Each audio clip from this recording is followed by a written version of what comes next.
เป็นโป่งเป็นทางเรียบร้อยแล้วพี่น้องทั้งนั้นเนาะสั่งทรายมาอีก1 เม็ดก้อนก็มาส่งเรียบร้อยพี่น้องเลยอุ๊บ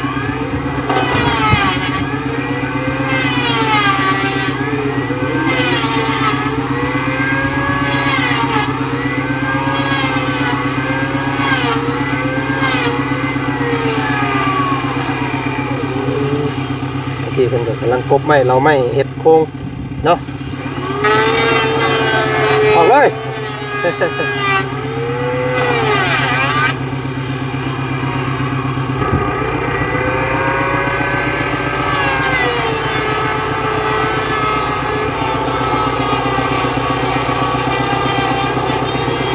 มาบาดที่10 ปอพี่น้องเลย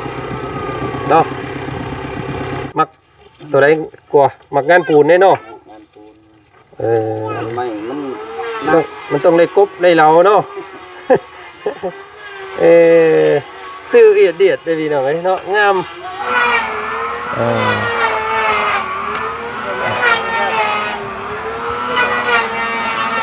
อย่างนี้พอสร้างบอกว่าวันที่18นี่มีงานใหญ่บ่ของเจ้านะครับเฮ็ดเฮือนทางไหนเป็นรวมเฮือนเบิดหลังเลยบ่เป็นรวมเขารู้เฮ็ดเป็นขั้นตอนเป็นขั้นตอนเขาถือตามเพลย์ชานปึ๊บแล้วมันสิมีตัวหนึ่งอยู่นี่เนาะอันตัวน้อยตัวนึงพวกนี้แล้วก็กึบไว้นะ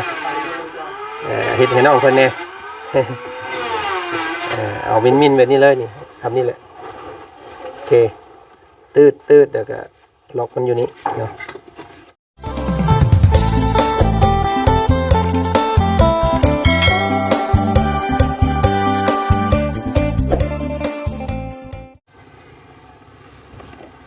เนาะแกมาเองเลยพี่น้องเลยเนาะอันท่อนหนึ่งก็เลยห้อยใส่คางรถมาเลยเมื่อนี้เนาะท่อ PVC พี่น้องเลยเอามาต่อใส่ก๊อกน้ำให้ทางบ้านน้องตะโลเพิ่นเนาะก็เรียบร้อยบ้านนี้อุ๊บทางนั้นรถเพิ่นกำลังมาส่งอันนั้นอยู่พี่น้องเลยเนาะโอ้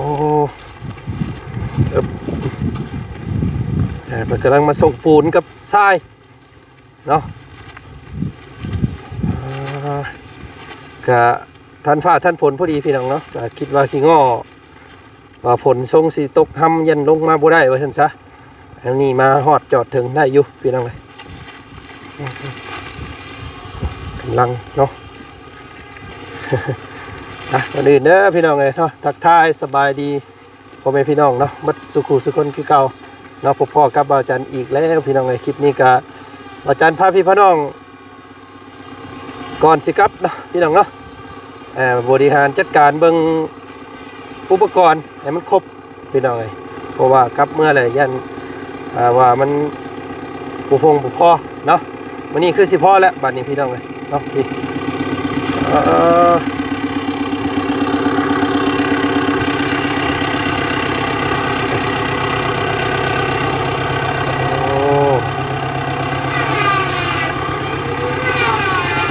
โอ้ยจุ๊บเก็บออกได้อ่ะ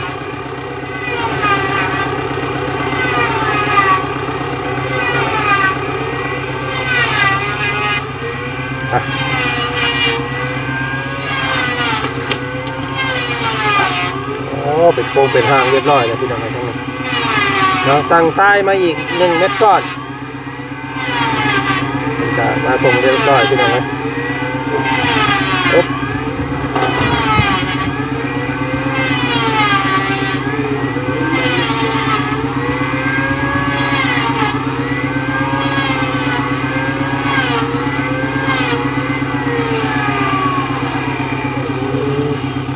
ที่เพิ่นก็กำลังกบไม้เราไม้เฮ็ดโค้งเนาะออกเลย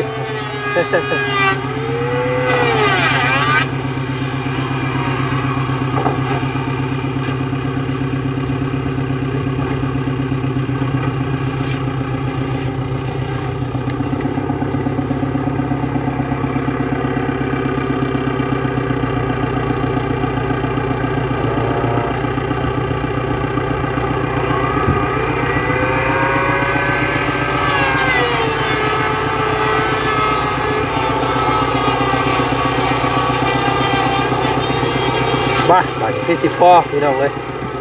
เนาะมาแล้วพี่น้องเลยเนาะทรายปูนโอเคพี่น้องเลยเนาะ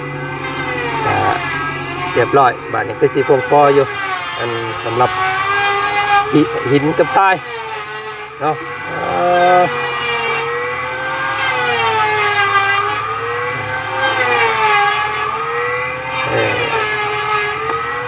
1 บวงพี่น้องเลย1 เม็ดก้อนส่วนนี้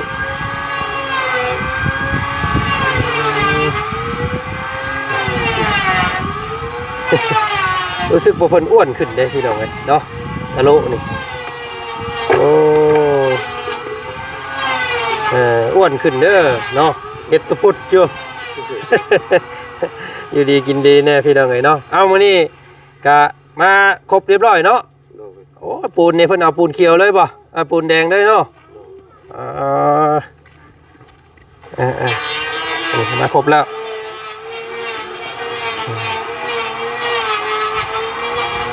มันก็สีนี่นะแล้วก็ปิดปูนเนาะทางก่อสร้างเพิ่นเรียบร้อยแล้วไว้อีหลีนี่พี่น้องเนาะ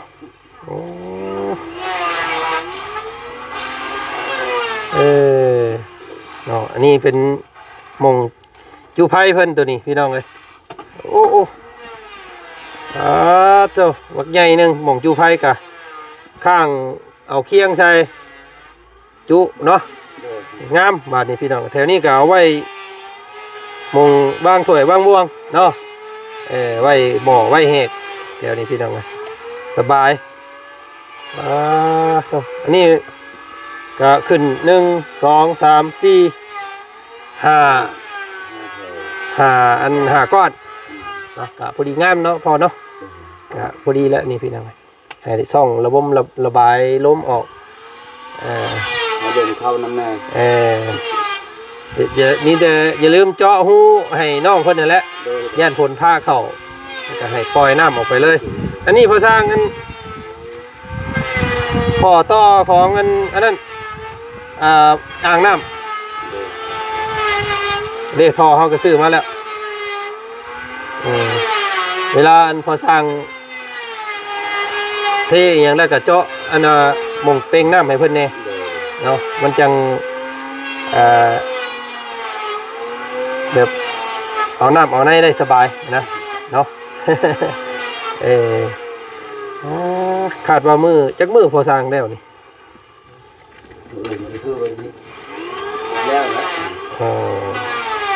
มืออื่นมือฮื้อเนาะแล้วเนาะพอดีแล้วเขาขึ้นมาจ่ายเงินให้ มาครบเนาะปูน4 กระสอบแล้วก็สังกะสีแล้วก็ทรายนี่ยังไงอันเด็กตะปูเนาะครบแล้ว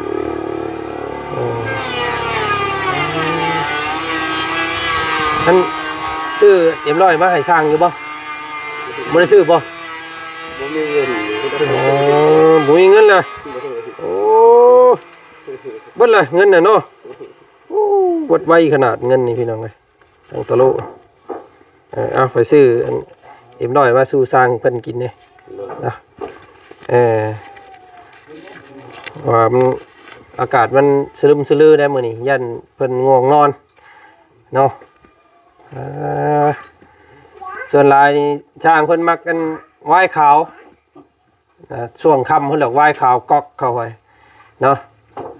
ใหม่ทองจั่วด้วยเลยพี่น้องเลยกินข้าวเที่ยงแล้วบ่นี่กินแล้วติพี่น้องเลยไม่ก็คือสิพ่อเนาะพอสั่งเนาะอาจารย์สั่งมาแบบก็คือสิแบบว่าเรือๆนิดนึงเป็นยังไงเอาเป็นเศษไม้กะไว้ให้ตะโลเพิ่นไว้เฮ็ดอันนั้น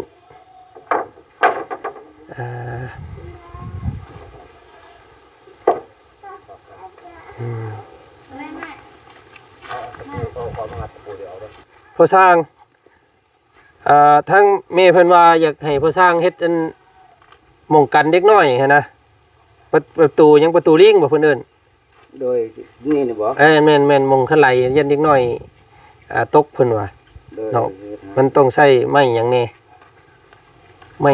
ไม่เป็นนะตัว ไม้เป็นตัวมันนั่นเนาะเฮา ซอยยัง ซอยเอาเป็นอันเป็นนิ้วเนาะ โดย เอาอันเฮ็ดให้นี่เด้อ มือมาจังว่ากัน ได้ เออแล้วจากนี้ละสิจองโตต่ออีกได้นี่เฮ็ดบ่อปลาบาดนี้ ได้ ก็ไปเบิ่งตัวจริงก่อนเนาะเราคงราคานะว่ามันง่อยมันง่ายแบบใดก็มันกว้าง80เอาขึ้นมา4ก้อนยาวก็ประมาณ4เมตรเนาะเพิ่นสิเอาเท่าใดสาบบ่ให้มันหัวและ โดย เทพื้นอยู่บ้านอารางอะไร ความเป็ดนิดเนาะ กว้าง80สูงก็สิประมาณ4ก้อน ก็เล่นบอกเนาะ 4ก้อนดินบล็อกเทพื้นสาบหน้ามันนั่นแหละเนาะยาวก็ประมาณ4หรือ5เมตรนี่แหละมันมีหลายบอนมันมี4บอน5บอน4เฮือน5เฮือนเนาะก็ไปเบิ่งตัวจริงก่อนว่าจังประเมินราคากัน ก็บ่อหนึงบ่ฮอดมือหรอกบ่อหนึงนะพี่น้องเอ้ยครึ่งมือก็แล้วเฮ็ดเนาะสำคือสีมือสร้างเฮ็ดนี่ไวอีหลีพี่น้องเอ้ยบ่ออันน่ะ2ครอบครัว3ครอบครัวมือเดียวก็แล้วอยู่ดอกแต่เบิ่งว่ามันบ่ได้ยากเนาะก็ไปแล้วก็เทสาบตัว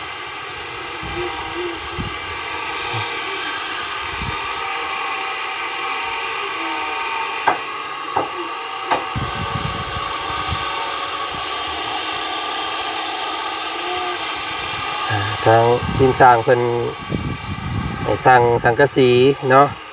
กะสีเดียวกันกับตัวบ้านคือเก่าพี่น้องสีน้ำเงินเนาะก็ให้มันต่อกับชายคาตัวนี้เลยเพิ่นว่าพี่น้องเนาะให้ชายคาตัวนี้โตลงไปใส่มันจังบ่สาดไกลเฮือนเพิ่นว่าพี่น้องก็เลยสร้างมา4เมตรเนาะผู้เลี้ยตกพี่ละพี่น้อง4เมตรก็เนาะเป็นคอนยาวๆเพื่อกันฝนสาดเนาะพี่น้องก็ทักทายสบายดีเด้อเนาะพ่อแม่พี่น้องมัดสุขุสุคนเนาะเจอกันกับบ่าวจันเนาะบรรยากาศตอนบ่ายพี่น้องเลยเนาะก็ตามงานให้ละเอียดก่อนจังสีกลับบ้านพี่น้องเลยเพราะว่าย่านอุปกรณ์บ่พ่วงบ่พอเนาะสั่งมาเพิ่มอีกมื้อนี้ก็ได้พี่น้องเลยทั้งเบิดที่สั่งมามื้อนี้ก็เบิดชายปูนพี่น้องเลยแล้วก็สังกะสีเนาะเล็กตะปูกับเบิด3,900 บาทเนาะพี่น้อง 3,900 บาททางแม่เพิ่นก็ได้ส่งเงินมาเรียบร้อยแล้วพี่น้องเนาะก็มีแต่สิมาจ่ายค่าสร้างเพิ่นมื้อขึ้นมาพุ่นแหละเนาะให้สร้างเพิ่นถ่าหน่อยนึงนี่พี่น้องเนาะละเอียดคักเนาะสร้างเพิ่นก่อโอ้แบบบ่มีหม่องรุดหม่องโซนเลยเนาะบ่งบอกถึงสีมืออันงดงามนี่คักเลยพี่น้องเลยเนาะสีมือสร้างทีมนี่ถนัดงานปูนงานไม้ก็ละเอียดแต่ว่างานไม้นะเราบ่ถนัดปานใดเราบ่แต่ว่าถนัดในงานพวกงานก่องานปูนเนาะแต่ว่าเบิ่งเลยก็งดงามเบิดว่าซั่นซะพี่น้องเลย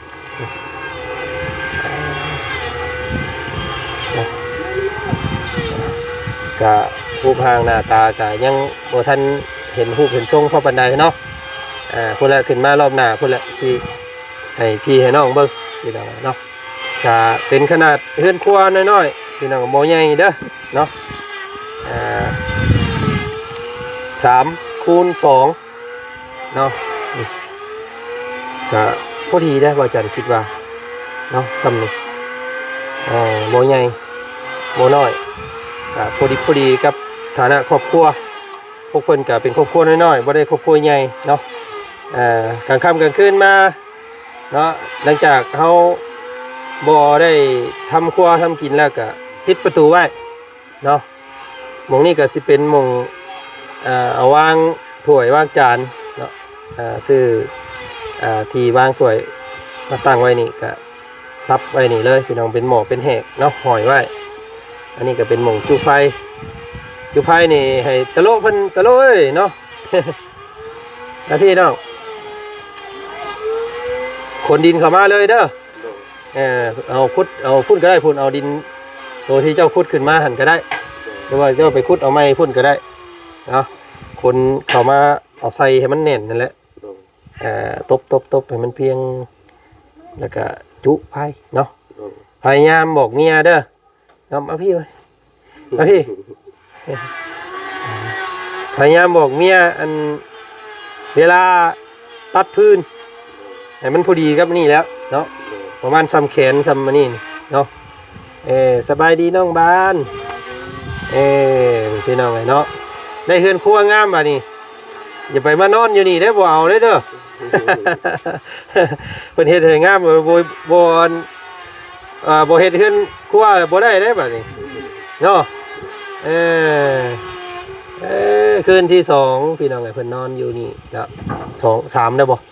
3คืนนี่เนาะรับพันดีพันมวนอย่าให้มันหกเด้อข้างในเฮือนอย่าให้อ้ายขึ้นไปเบิ่งได้นี่เนาะ ขึ้นไปเบิ่งมันหกเพิ่นให้เด้ เก็บไว้แล้วบ่เก็บละเอียดแล้วเนาะอย่านอนแล้วก็กู้ไว้เด้อเดี๋ยวว่าจันทร์สิขึ้นไปเบิ่งไหมอะไรบ่เฮ้เห็นบ่นี่ยังเห็นเบ้อตะโลหน่อยคือพอดีพวกนี้พี่น้องเนาะคือนะไม่จบมันเกลียบเจ้าเนาะนั่นกระถางน้ำอันที่ตั้งอยู่ในนั่นน่ะล่างไว้แม่เพิ่นบอกให้ล่างไว้แล้วเอามาใส่ข้าวสารไว้นี่ไปย่างไปเบิ่งไปเนาะบ่ให้ป้าไว้เด้อเนี่ยเพิ่นซื้อให้อันนี้เจ้ามาล้างทำความสะอาดแล้วเอาขึ้นไปใส่ข้าวไว้ใส่ข้าวสารเนาะมันแตกแต่เฮาใส่ข้าวสารได้อยู่เด้อบ่ป้าไว้แบบนี้เด้ออันนี้เจ้าไปล้างให้ละเอียดแล้วก็เอาขึ้นไปใส่ข้าวสารไว้อยู่เทิงเฮือนแม่นเอาใส่ข้าวเพราะว่าใส่น้ำบ่ได้แล้วมันแตกเนาะตะโลเบรกมื้อนั้นพี่น้องไงมันช็อต เด้อแล้วเอาขึ้นไว้เอาขึ้นไว้เฮือนล่างแล้วเอาขึ้นเอาใส่ข้าวสารเนาะเมียงหัวเก่งไงยิ้มเปื่อยเฮ้ยว้าหมอนี่ นี่เล่พื้นเจ้ากับซ้ำนี่ก็ได้แล้วเนาะเจ้าตัดไว้นี่พอดีนี่เอาไปจุพี่น้องเลยเด้อหมอแหกเรายังไว้พี่โยยังบ่มีหม่องเก็บพี่น้องเลยเอาเขาไว้ในเฮือนนี่ก่อนเนาะเพิ่นแล้วจังน้อยนี่จังอันนั้นเนาะจังใส่อยู่พุ่นแบบนี้เด้อเนาะน้ำในเพิ่นกำลังสิเฮ็ดให้งามนี่พี่น้องเลยนี่เนาะอันฮดอีกฮดเลยเด้อตัวนั้นเด้อเนาะหมักกันมีอันพี่น้องเลยอย่าให้เพิ่นขาดน้ำฮดตลอดเด้อเนาะฮดกูมือเด้อเนาะฉันมันบ่ได้กินเด้พี่น้องเนาะระวังเหยียบตะปูได้ดูก็หลายช่ำตะปูเนาะเดี๋ยวจังให้พ่อเจ้าทำความสะอาดในแถวนี้เพิ่นยังบ่แล้วเก็บท่อนไว้เด้อลูกเหยียบตะปูได้เด้อยังบ่แล้วเข้าเฮ็ดให้แล้วเข้าเฮ็ดก่อนมานี่ก็คือสิสำเร็จและบาดนี้เนาะก็คือว่าแหละคืออ้ายบอกนั่นแหละเนาะนี่ให้เพิ่นเทไปพุ่นอีกเด้ออันนี้เททำเซทำนี่พี่ฮอดพี่แหละฮอดพี่ก็ได้เนาะปูนพระระบาวซื้อมาเดืออยู่แล้วก็ชุบเจ้าล้างจานอยู่นี้เนาะเป็นเอาน้ำก๊อกน้ำในซียูหมองนี้แย่ล้างถ้วยล้างบวงไหลพุ่นเลยเด้อบอกเพิ่นให้เพิ่นเทมาให้อีกเนาะพอดีให้มันเบิดปูนนั่นแหละเนาะ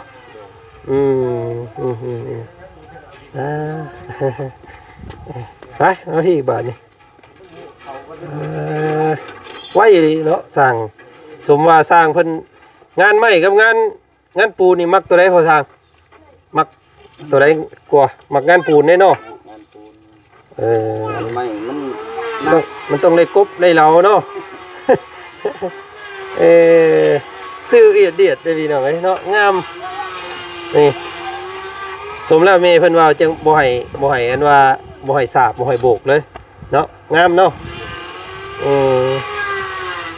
นี่ละเอียดเลยคือทางงานฝีมือสุดยอด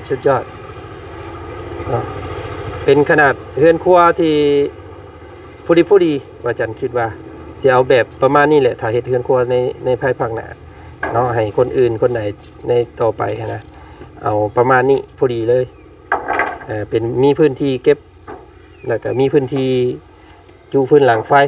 แล้วก็ปลอดภัยอีกเพราะว่ามันเป็นดินเนาะเราบ่ต้องย่านว่าไฟมันสิไหม้ไหม้หยังนะก็งามละเอียดแหละพี่น้องให้เพิ่นเจาะฮู้ลงไปพุ่นเด้อก็คือย่านผลพระอีหยังมันเข้าย่านมันท่วมมันว่าห้องครัวเจ้า เนาะย่านมันท่วมห้องครัวก็เลยให้สร้างเพิ่นลมแรงนี่พี่น้องเอ้ยเนาะบ่แม่นลมฝนนะลมแบบนี้นี่ว่าจันสัมผัสได้เลยว่าเป็นลมแรงเนาะ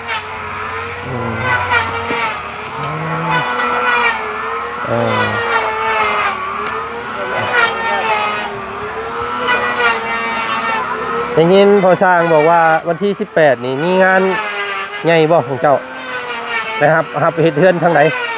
บ่ตำรวจเฮือนเบิดหลังเลยบ่ตำรวจเขาฮู้เฮ็ดเป็นขั้นตอนเป็นขั้นตอนแล้วเขาสินำเคยทานเบาใหม่อีกข้างบนว่าสิอยากให้ไปเบิ่งบ้าน35นะบ้านอาล่างบ้านอะไรหน่อยสิมีเฮ็ดเฮือนอยู่12ต้นขนาดก็8คูณ9เนาะเป็นบ้านไม้คล้ายๆแบบเฮือนน้องตะลุนี่แหละแต่ว่า12เสา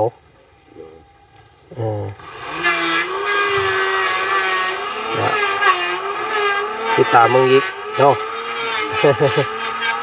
ใหญ่ได้ที่8คูณ9นี่พี่น้องเฮือนเนาะอ๋อน้อยๆดึงไปนี่ลงบอกบ่ให้ไปใส่ก็ไปเพิ่นไปบ่พุ่นได้ปลาหลายโอ้แล้วไปหาซิอันน้องแก๊สเจ้านี่ได้ใช้เพิ่นไล่บ่ปลาเพิ่นไปหายังไปหาน้องเจ้าไปหาเนี่ยได้อย่าเอามองโอ้พี่น้องเก่งแท้เนาะบอกอย่าไปเด้อจมน้ำเลยระวังดิระวังอ๋อถ้าผู้ได้ปลาผู้พี่น้องเอ้ยน้องเจ้านี่บ่ไปหานี่ได้กินย้อนนี่เนาะโอ้พี่น้องเอ้ยลูกเด้อเนาะน้องแก๊สเพิ่นน้องชายหล่านี่พี่น้องลูกได้กินย้อนนี่เด้ปลายังน้องอันนี้เพิ่นเอิ้นปลายังปลาน้ำคล้ายๆปลาขาวเนาะคล้ายๆปลาซิวแต่มันใหญ่แต่นี่ไปใส่ก็ซ้ำออกบ้านดกตัวหันไกลระวังได้บอกเราเด้อมื้อน่ะเราไปกับหมู่บ่เตหมู่ก็น้อยๆซ้ำนี้หมดได้ระวังเนาะอย่าให้สร้างพื้นที่มงล่างเฮ็ดอยู่เฮ็ดกินนั่นแหละอยู่หั่นเด้ออย่าบอกเพิ่นเด้อเนาะคำว่าอันปูนมันเดือดลายก็ให้เพิ่นเทลามมาพี่เนาะให้มันเทลามมาพี่มารอบหน้าก็อาจจะได้เห็นแท่งน้ำน้องเพิ่นแล้วแหละพี่น้องเอ้ยเนาะเดี๋ยวเรื่องผ้าปิดมันน่ะจังเอาอีหยังปิดเอาก็ได้ดอกเอาสังกะสีบ่หรือว่าเป็นผ้าบัดผ้าอันนั้นสแลนอีหยังก็ได้ดอกเนาะตรงอันนั้นกันแมงไม้แมงตอกตกลงนะบ่ให้เด็กน้อยเด็กหยังตกลงหั่นแหละว่านี่ก็สุดเลยว่าซั่นพี่น้องเอ้ยผู้ที่คุ้งทรายค่าเนาะ3อันซ้ำกับแท่งน้ำประมาณ1,500 ลิตรเนาะโอ้เก่งน้องทรายเพิ่นแต่ว่าตะวังเด้อเนาะ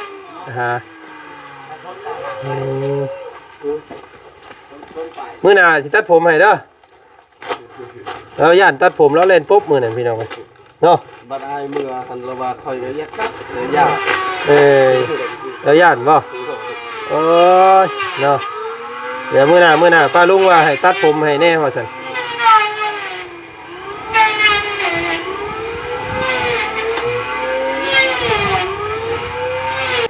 ซื้ออันตัวล็อกประตูไว้มันเด็กน้อยมันจังบ่เปิดออกเปิดเข้าลองใส่สิได้บ่จับส่วนนี้กับส่วนนี้ได้อยู่เนาะโมเมนต์แบบนั้นอันนี้นะปึ๊บแต่มันสิมีตัวหนึ่งอยู่นี่เนาะอันตัวน้อยตัวนี้ปวบนี่แล้วก็กึบไว้นะเห็ดให้น้องเพิ่นเนี่ยเอามินแบบนี้เลยนี่ทำนี่แหละโอเคตืดแล้วก็ล็อกมันอยู่นี่เนาะเวลานั่นก็จะได้มันจังโบเปิดออกเปิดเข้านะซื้อล็อกมาอันให้สร้างเพิ่นเฮาบ่ใส่กุญแจล็อกก็ได้ดอกเฮาแค่คล้องไว้ซื้อกึบบ่ให้มันเปิดเองนะโอเคฮะโอเคเดี๋ยวพอสร้างจังเฮ็ดก็ได้ดอก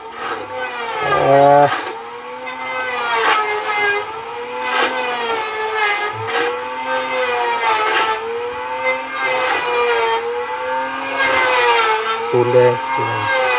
กระสอบละ110,000กีบ